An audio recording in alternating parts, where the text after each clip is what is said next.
নাও, ধরো, একটু ধরো।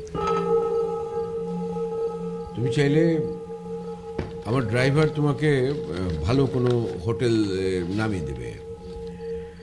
তোমার কথা শুনে তো মনে হলো যে তুমি আমাদের ছাত্র রাজনীতির সাথে জড়িত ছিলে। ভালো ভালো ভালো। আমি তো এখন ব্যবসা বাণিজ্য নিয়ে খুবই ব্যস্ত। এত রাতে তোমাকে বিদায় করতে হচ্ছে, বিষয়টা আমার খারাপ লাগছে। কিন্তু কী করবো, ওই যে বললাম তোমাকে যে আমার একটা জরুরি কাজ আছে, আজকে রাতের মধ্যেই সেটা শেষ করতে হবে। আমারও আসলে এভাবে আপনাকে না জানিয়ে হুট করে এত রাতে আসাটা উচিত হয়নি। ঠিক আছে, ঠিক অসুবিধা নেই। আপনি তো প্রচণ্ড ব্যস্ত মানুষ, রাজনীতি, ব্যবসা।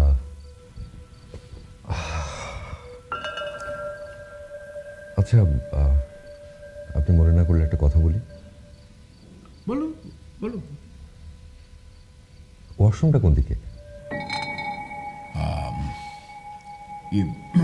এই যে।